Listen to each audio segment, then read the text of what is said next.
Hope at Dawn, right here at Hope TV. This is where you look and you live. Yes. An amazing time, of course, we are having right here on Hope at Dawn. We told you once we are back, we will be having this very important conversation of equipping our girls for self-development. That is what we are looking at in this particular hour. So for all the parents out there, all the guardians out there, this is for you. Even for the ladies, young girls as well, this is for you, and you need to tune in. So you can share the link. We are live on YouTube as well. So you can share the link with someone you feel they need to be listening to today's conversation. Be part of it as well. Hope TV Kenya across all our social media platforms. You can also use our WhatsApp number, which is also the number you can use to drop us a text, 0708 222 323. In as far as today's conversation is concerned, equipping girls for self-development. We are not alone in studio. We have our guest who is willing and ready to share her knowledge, her wisdom in as far as today's conversation is concerned. So allow us to welcome our guest, Professor Mary. Good morning. Good morning, and thank you for having me today. It's a pleasure to have you as well, and thank you for your sacrifice. Yes. And, you know, early birds, they say, and you are quite an early bird. I am. It's time When to it catch comes the to walk. girls, Yeah. I don't sleep. You know, Wow. I wake up. awesome. Yes. It's good to Love have you that, on our yes. set this morning, and karibu sana to Hope TV. For purposes of our audience, a brief introduction of yourself. All right. Yes. My name is Murimi. I'm just a retired professor of nutrition from Texas Tech University. And now I'm embarking on not just a consumer of education, but a provider of education. I am the founder of Top of the Hill Girls Secondary School, junior and senior school. We called it secondary for a long time. Yes. It is situated in Laikipia, West Laikipia, Wow. and the farm that I grew up. So it's very personal to me. That's Yes. amazing. Yeah. Yes. And yes. Yeah, go ahead. Sorry. And I think you joining us today is such a big privilege. And you're saying it's in Laikipia. So this is not, the town centers that people are used to. Yeah. So tell us why you chose that location specifically for this wonderful school that you founded. Thank you, Beatrice. When I grew up, as I grew up, as I said before, I was the only girl in my elementary school. A girl would join in some years, studied 4, 5, 6, but they won't stay long. They would drop. And they would drop for a number of reasons. Yeah. Some of them, they got married. Others, they got pregnant. Or others just didn't get the means to go back to school. Others, it's because it's harvesting time or it's planting time and or digging time, and they are needed to be that extra help. The boys will continue to go to school. The boys were not affected by any of those things. Yeah. And so the girl is the one who ended up dropping. I noticed that my family, I'm the first of 11 children. Oh. My family were in the same situation. We were not better off. The only difference, we had a father with a vision to educate all his children, whether they were boys or the girls. Yeah. Wow. We grew up knowing school, you will go. Over the years, I have noticed that anybody in my family, those 11 children, that the trajectory was to be poor for the rest of our lives, changed their lives.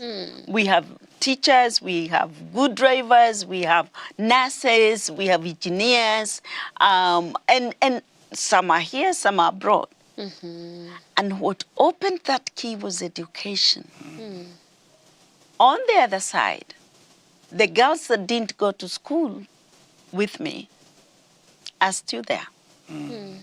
Their children still don't have education. And they're in this bondage of poverty. And I would like to break. Yeah. I may not break for the girls that didn't go to school with me, but their grandchildren. Amen. Wow. And opening that door is Yeah. not just opening the school for poor kids. I want them to have quality education. I want them to come to the campus and see themselves succeeding. And so that location I was given by the visionary father. He gave me 10 acres. Wow. And told me, I told him, I don't want land because I was already abroad. If I were here, I would build a school for the girls. But in his will, he said, I am giving Mary 10 acres to build the school for the girls. So this is a combined vision, my dad and I. Yeah. And interesting, after that, I was able, from my siblings, to buy more 10 acres. And so we have a campus of 20 acres, Wow. breathtaking site. Yeah. It's beautiful. And so we are now working on quality education for that girl. Wow. That's amazing. So encouraging, Yeah. so inspiring, you know. And I can't wait, actually, even to see. I'm trying just to envision. Yes. The campus itself and how it will look like. But we'll talk more about it. But help us, Prof, in understanding when we talk of equipping girls for self-development. Yes. What are we talking about? Yeah. We are talking about a woman. We have to see a girl and see a woman. We see a woman with the children, taking care of her husband, her children, her community. And that woman needs to be equipped with critical thinking. Yeah. Thinking, what would I do here? Not just what everybody else is doing. Equipping this woman with mentoring. There's so many girls that have never seen a lawyer in their lives that they know, except when they go to court, and not many of them go there. How can they imagine themselves as lawyers? How can they imagine themselves as doctors? We will do a lot of mentoring. How can they see themselves as successful farmers? Not just get one egg there, 2 eggs there, get a sack of corn and all that, but successful farmers. Yeah. How can they see themselves like that? They are very good. Women are very good in where they've been taught their role. And we've been taught, all of us, the day you were born, sit well, serve your brother, go get the water, you are the girl, cook. And we were very good at that. Yeah. It's a digital area. It's 21st marketplace. They need more than that. They need to see themselves with a portfolio. They need to be equipped with their skills, not just taught. What the girls need, not just to know how to read and write. They can pass the exam, but that's not what we are preparing them for. Yeah. We are preparing them for life. And the life where they will have compassion, which is natural for them. A life where this school is not called a Christian school, but it's going to be guided by Christian principles. Yeah. So the mentoring of a 21st century, of a Proverbs 31 woman will be done through education, godliness, Yeah. and education. They do wonders. That's amazing. Godliness and education. They That do wonders. combo is, Yeah. is really, really powerful. And I Yes. think we will go deeper into that. As we are talking, I'm being reminded of, I used to be a public speaker in high school. And the very first topic I was given to talk about was kuelimisha msichana ni kama kuelimisha jamii. Yes. So I remember making a presentation about that. And I thank God I was number one. I don't even know what I said.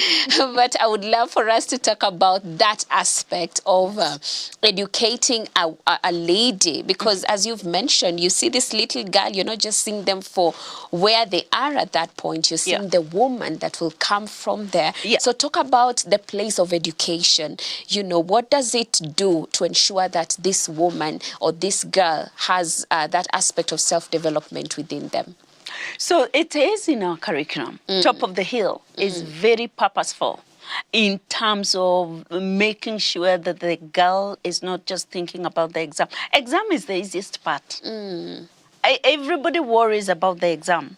And the exams have been the enemy of equipping the child. Because the girl we are talking about is living in a very different area. And as I said, we are equipping them with the thought process. And that's where godliness is going to come in. We can never perfect God and his intentions.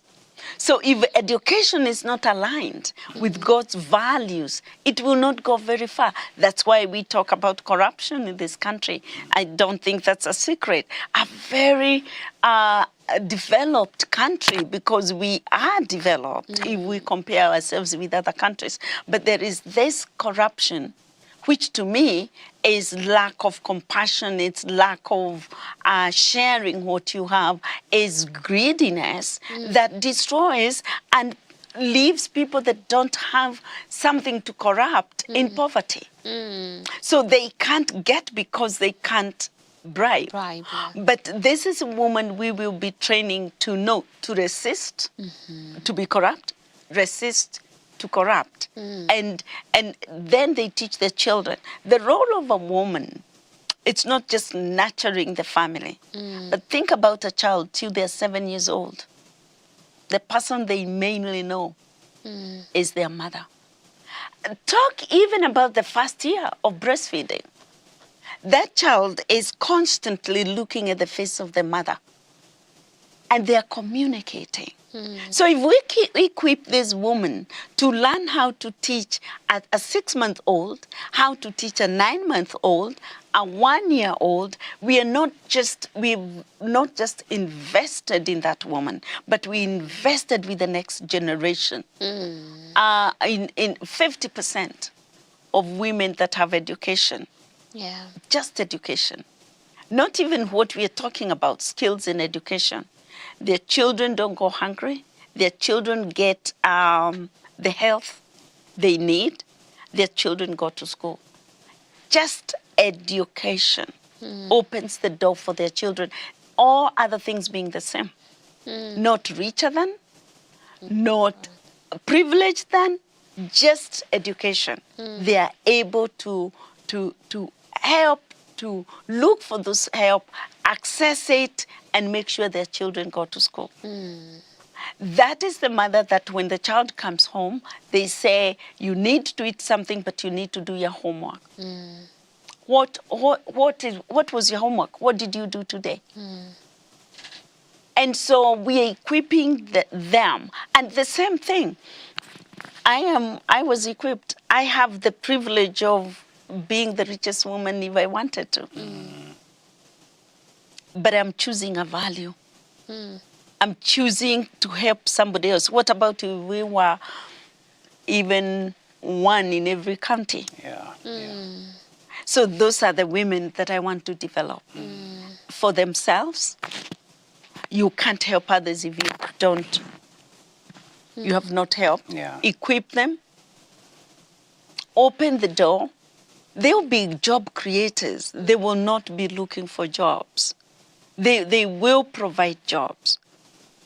They will know how to succeed at the community level, at the national level, at the international level. It's easy. But we are keeping it as if it's a secret for the few. I want it to be not a secret anymore. How to be successful. It's not about passing an exam. It's about equipping critically, emotionally, people that can solve a problem. The projects we're going to do in this school is not just a project to do. It's identify a problem in this community. How can we solve it? If you're a doctor, Why are children sick every time it's cold? What is the relationship? If you want to be in agriculture, why is everybody planting corn and beans in this area? What is the problem? How can we solve the problem? If you want to do environmental, why do we get floods and rain and 6 months we have drought? What can we do? What are the policies that are in place that need to be done? Yeah. So that is what I mean by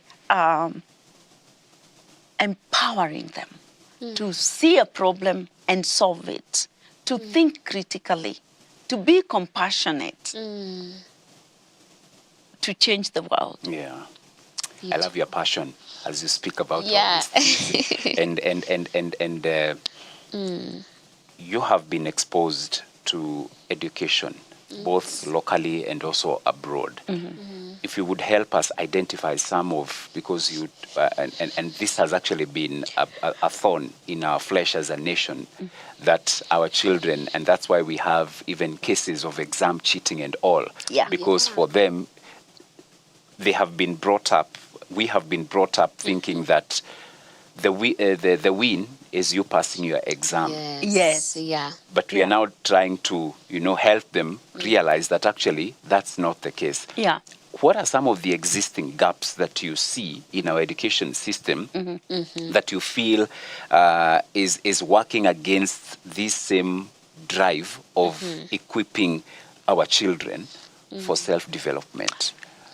There are quite a number of problems. And one of the problems, and this is internationally, I just came from a system in the US. Yes.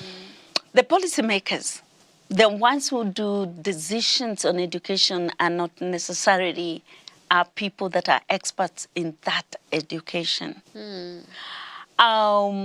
We feel like if what we're doing fails, we need to reshuffle completely and get a new. So it's almost like every 4 years we are changing. Yeah. So there is a need that is not being solved, and a new system doesn't solve that problem. So the gap is that we don't have thinkers that are committed to education, that have gone through education, that have studied education. CBC is a beautiful program. It is actually a good program. Yeah. In 2014, when I decided, that's when my father passed. That's when I realized he had given me a piece of land. And so I went to the Ministry of Education to say, hey, I want to start a school. I want to start a school for girls, and I want to do competence-based. By that time, a lot of the children were even having ulcers. They were staying up to 3 o'clock doing studying, memorizing. Most of them, those who had educated parents, they helped them. The cheating of education became a family issue in some areas. Why would you cheat? That means there's a major gap. Yeah. Memorization is not an answer to education. You're not educated. There are things you have to put into memory. I am a nutritionist. I tell my students, for you to understand a protein, you have to memorize some atoms. You have to, there's some basic you have to memorize. But if you don't build on that memory, it will fail you when you most need it. So how do we help them to memorize what needs to be memorized, but build on that memory into something they can apply? If they can understand it so well as theory, if they can have opportunity to do projects using that theory, if they can have a product out of that theory, that is the whole process of competence-based. That I'm competent in this. I am studying to be an engineer. I understand the physics. I understand the fields of energy. I understand how to connect this and this. They will know what they know, and they will know what they don't know. Wow. Somebody whose education is on memory alone, they don't know what they don't know. But somebody who is working on competence, that I know these atoms, I combine them with these atoms, I produce this, then they are getting into competence. They don't have to rely on memory. Yeah. They will build on that. So competence-based, if it's applied the way it's supposed to be applied, is a very good program. And if you look back at the 80s and 70s and 60s, the education was basically competence-based. You had a farm, you had a plot, and you were able to do this, and agriculture was not just a theory. Home economics was not just a theory. And so it's very, very important. The problem, then the gap and the issue we have is we have a very good program called competence-based. We are not ready for it. The country is not ready for it. The schools are not ready for it. Yeah. So the program is good, but the readiness will take some time. Well, we can begin and they will get there. So in top of the hill, we will have all the things that need to accompany the theory. To not be all practical, the theory will be strong. That is the classroom. The practical part, it will be outside the classroom. You have not educated a child if you have not educated them outside the classroom. The walls don't give the education you need. So we will have a farm where the agriculture will be there. They are doing the process. They understand the soil. They understand the rainwater. They understand harvesting. They understand the insects and how to deal with it. We'll have a clinic that those who want to go to medical school will be the ones working there. We will have areas of cooking and cookery in a way that they can produce. So somebody will think about, I have 1 acre. They will think about, what can I plant? What doesn't my neighbor have? Instead of, what does my neighbor have? What is the need in this area? What do I need to grow that? How will I make money? So business comes in there.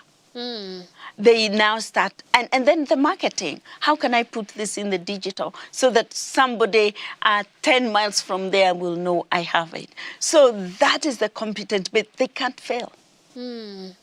But they have the theory, they have the practical, they have the competence. They're going to be good at what they do. Wow. That one is changing my whole perspective about what competence-based curriculum actually means. Yes. That is powerful. It's beautiful, and I believe that is what we need to be ready. Even as we bring in this new education system, then we ought to be ready as well. And I want us to talk about something, because I feel like we get ourselves in a cycle, especially because growing up, let me use an example of myself. When you go home after school, the first thing your parents are asking for is your report card. And what they want to see is, what grade did you score? So it's almost like, even with children going the direction of cheating is because they know there's pressure at home. The one thing that my parent is concerned about is my grade. How did I perform? Or what is the cumulative of everything that I did in school? It's not even about what new thing did I learn. It's not about all those things. It's what did you get at the end of it all. So talk about the role of parents to ensure that children have, getting to that place of self-development, and even highlight why that method of the grades alone may not be effective also in helping our children to be self-developed. So one thing, I congratulate the parents that asked for the grade, because that was the currency. That's what you went to school for. That's what you brought back, is the grade. And the system used that, or whether you're going to be successful or not. The good thing with the change we are making is that that is not affected, but it will no longer be important. Yeah. It's a matter of saying, there are times people didn't have clothes to wear. So nobody now asks you, how many clothes do you have? And nobody says you have a dress. Oh, what a good thing, you have a new dress. They ask, they look for the quality of the dress, the fashion of the dress, and whether you're in fashion. We've come out of the basic. The grade is basic. Competence is going to help. The parents are going to be asking, what can you do with that grade? If that grade can't do it, then we are not getting anywhere. And so I thank you for your question. I think parents still need to ask the currency. I want you to demonstrate to me. We have chicken, they are not working. How can we grow this chicken so that by the time you go back, you are here for a week, for a month. By the time we come back, I want you to tell me how to improve on my chicken. I want you to tell me how to improve on it's what now they can do. Yeah. It's not the grade they got. That is theirs. It's already there. It has done its part. They have a certificate. But now it's life. What can they do with this life? Yeah. What can they do with it? And that is what will, not the parent, employers, opportunities going forward, will depend on what you can do. Because of that, even though it's high school, our school will have internships. We have already started talking with people. We are going to offer STEM. We are going to offer the art and the social sciences. I believe all of them have a place. Yeah. And we already have companies and community companies and some international that will give us students in high school internships. Yeah. And that will not only prepare them for what we are doing, but they will also know what is the marketplace looking for. What is the marketplace looking for? It's not just an engineer. What type of engineers? What do I need to know as an engineer? After that internship, they come and give us feedback.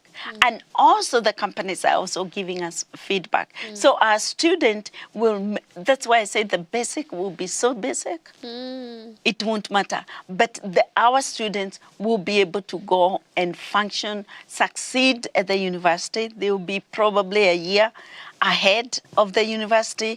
And then, because they're thinking about job, they will have opportunities both to be mentored, both to have practicum at an early age. That early age, they'll get to where they say, I really am on the wrong career. But they have chance to change. Not going all the way to the university and they realize, I don't even like what I do. Yeah. And they have no chance to change. So these internships will get them know, I really did well in elementary school, so I thought this was my area. But as I grow, I don't like it. We have chance to give them another chance.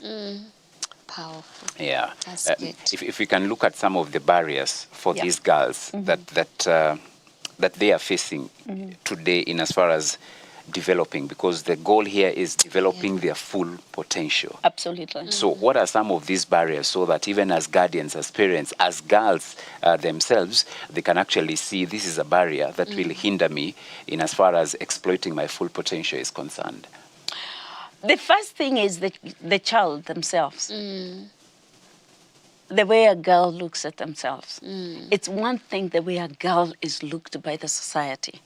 And that I can't address.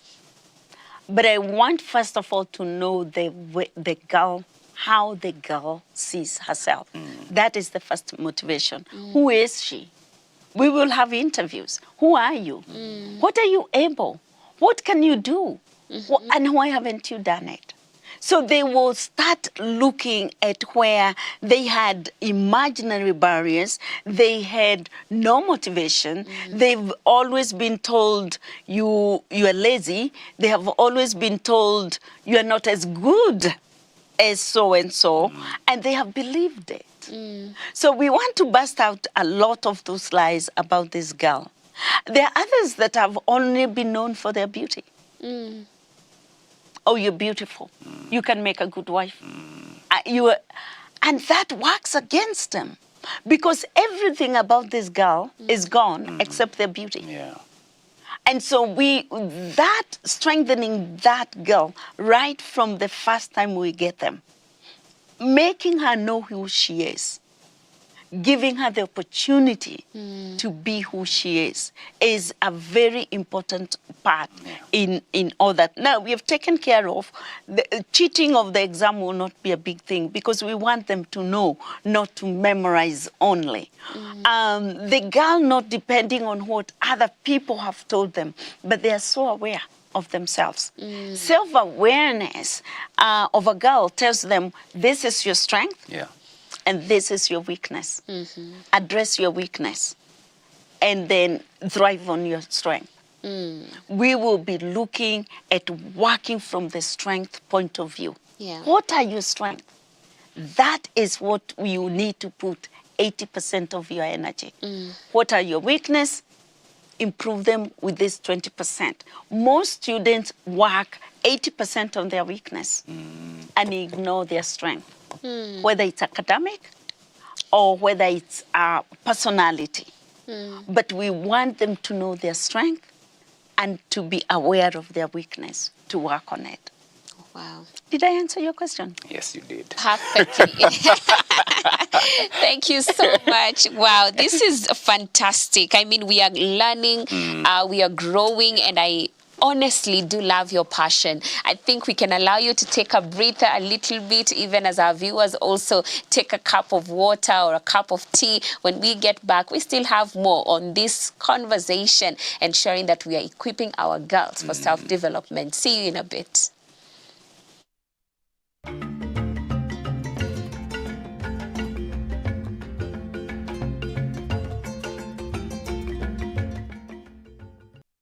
I will build my church, and the gates of hell shall not prevail against. This September, Uhuru Park will thunder with revival. This place that gave birth to a revival to a continent will once again give birth to a revival to a generation. 5 days of worship, word and breakthrough. Experience word that awakens destiny and presence that transforms lives. Join a nationwide awakening like no other. Come as you are, seeking, believing, expectant. Rema Feast 2025. And so here it begins again from the 1st to the 5th of September 2025. Entry is free. Thank you for tuning in to Hope TV, your go-to channel for hope, inspiration, education, and wholesome entertainment.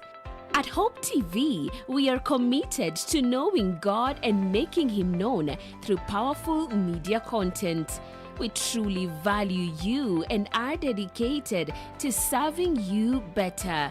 For feedback, inquiries, or complaints, reach out via WhatsApp or SMS on 0708 222 323. Email us at customerexperience@hopefm.org. Hope TV, look and live.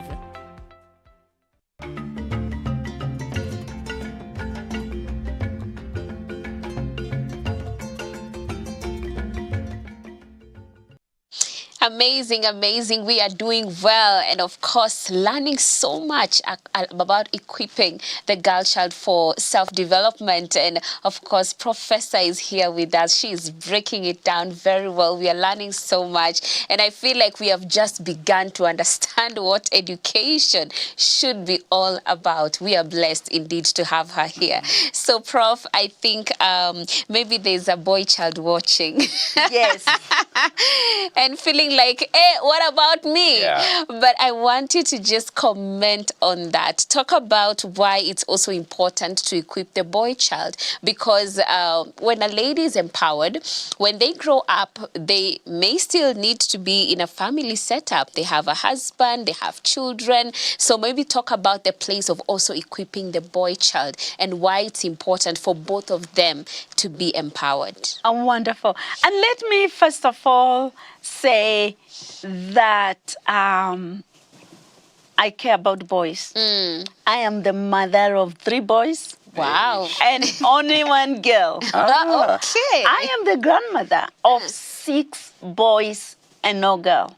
What? So my father is a hero. My husband has supported me in all that I have. Yes. So my heart is with a boy child as well. I just had to have a beginning and probably inspire somebody else who can start a boys' school and start working on those values. Start working on values. The most important thing is that when education becomes so secular that it forgets about our values. And I'm glad to know that the government of Kenya is bringing values back as part of the Christian education. And so I think our boy child have been given so much opportunities, but they also need now to be refreshed.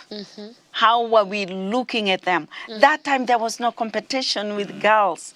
And so now with the competition, it affects the homes if it's not harmonized. When we looked at the jobs, the boy looked at the job as a money. As a money thing that gave him power, and that power also reflected at home, because if you're a good wife, you do want to make sure you stay together and you have, so that you get this money. But what we are raising and what I'm proposing we raise even in our boy child is putting that value back of who he is, a value protector of the community, provider of the family. And now he has a little help because the woman can provide as well, working together. And so the boy child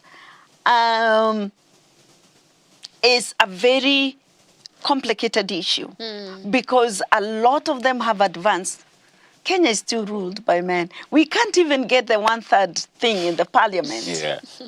So the boys are still leading. But how they're leading is where we need to look at. We need to look at leadership, the leadership styles, the leadership policies, which we are going to cover in our school, but also for a boy child. This is a good time for us to produce leaders, to produce protectors of the nation, of the family, providers. And if you look at all the cultural communities, whether it's the Maasai or choose any one of them, the men were raised to protect, not to oppress. Not to take from. We need to put that back. And we are waiting for our boys to do that. Yes. And we will do that. We must. Yes. Must do that. Yes. Prof, there are certain society expectations that shape the way girls see themselves.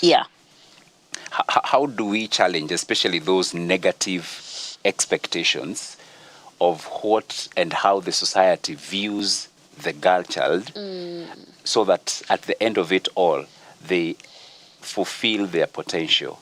And we challenge some of these negative narratives. Absolutely. I will say 2 things. And this I will also give credit to competence-based education.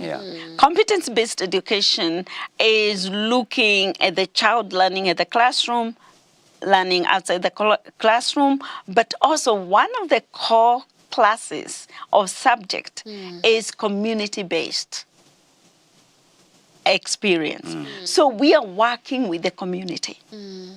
when we make a change, we will be also, that is exactly what we said. What a good question. If the girls themselves or the student can start saying, what is the problem?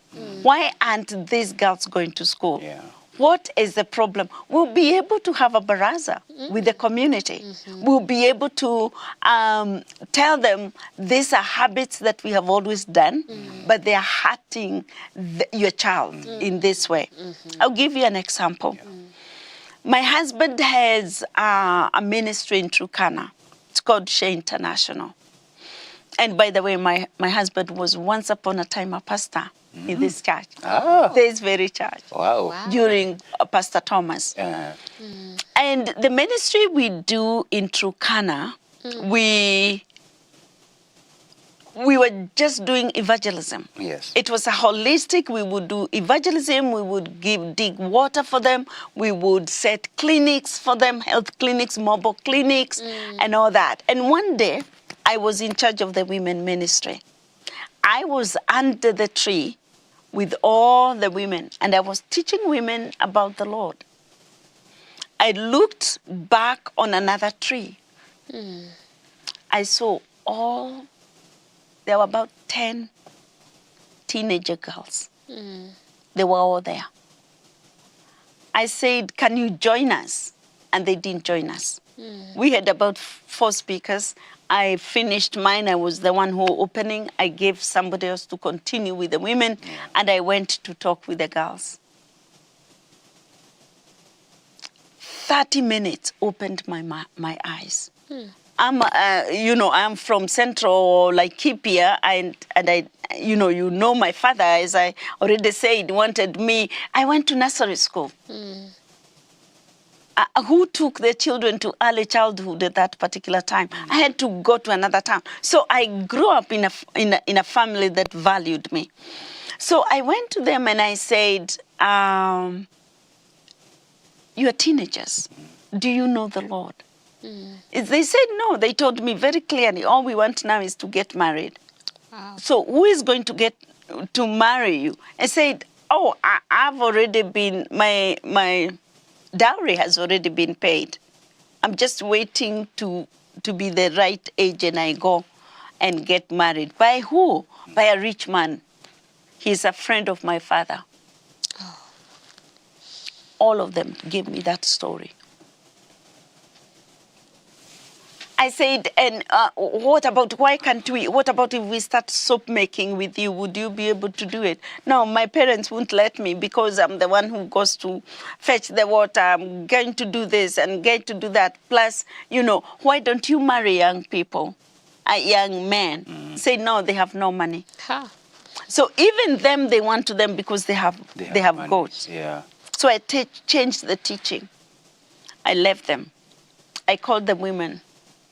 I told them, do you know you're sharing your husband with your children? This is not right.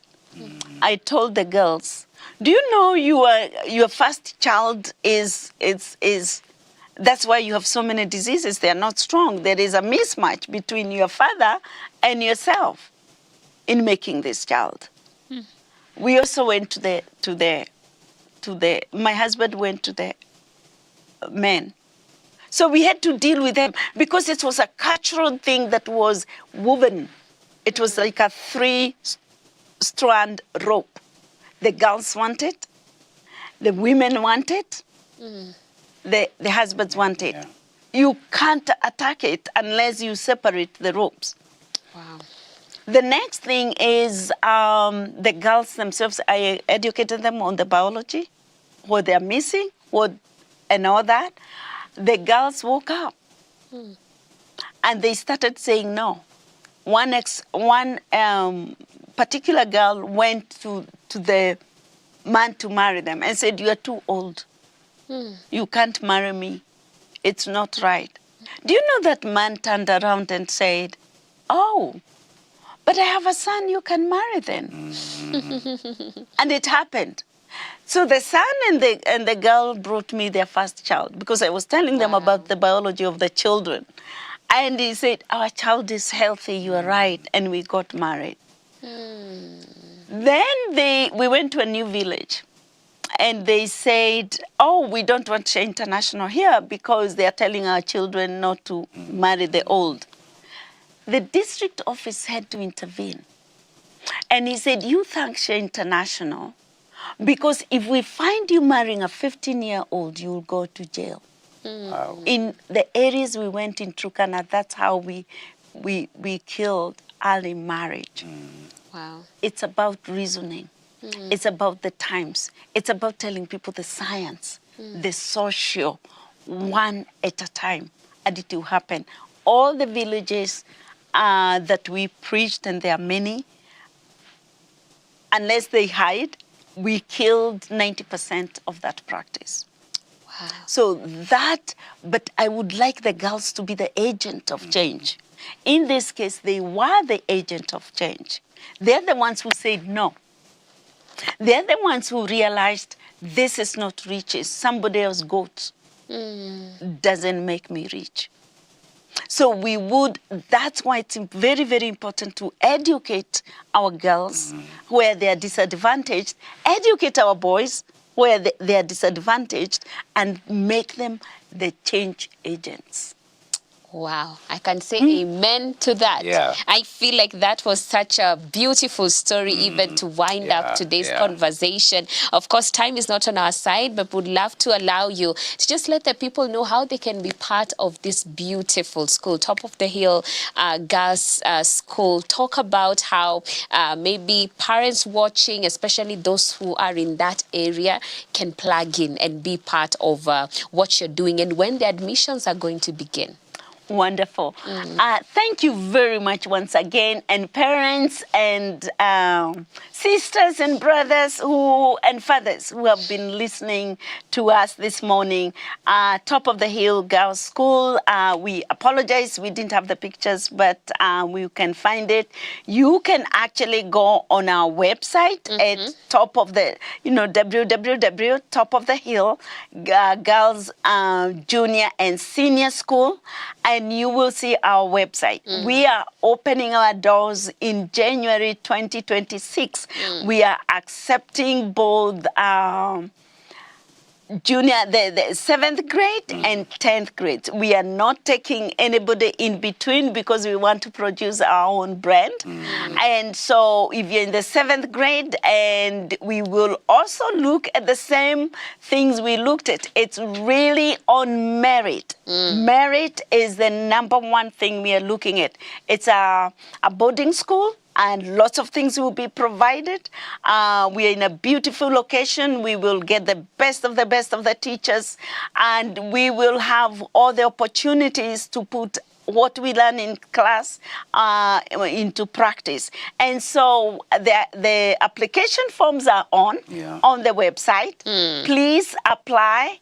And we will continue to provide other things. The school is going to be filled. We already have people that have applied. So please don't wait anymore. If you want to have the best experience in competence-based education, Top of the Hill Girls is the place to come. Thank you. Amazing. Thank you, Professor Mary. Beautiful. Thank you also. We are blessed. Very We are blessed. inspired as well. Wonderful. So thank you so much, and we wish you the very best. All right. In your endeavors in the new institution that also you are starting.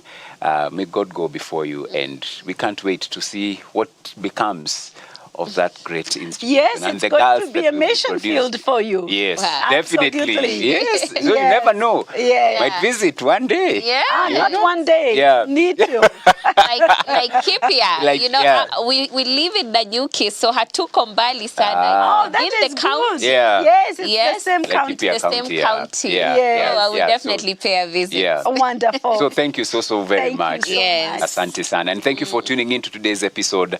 And remember, It's day 3 of FDC. Yes. Happening at Sitam Valley Road. And so you can find your way to Sitam Valley Road. Great things are happening, great speakers as well, great topics are being covered as well. In case you are not able to join, tune in to Hope TV. That's why we need to end it now, and so that we can link up with the team that is on the other side, so that we get to enjoy and learn on the Family Discipleship Conference 2025. From me, George Gishuru, a blessed day indeed. And my name is Beatrice Nudi. We'll see you guys tomorrow on Beyond the Melody, and in the evening with George Gishuru on Men on Record. Have yourselves a blessed day.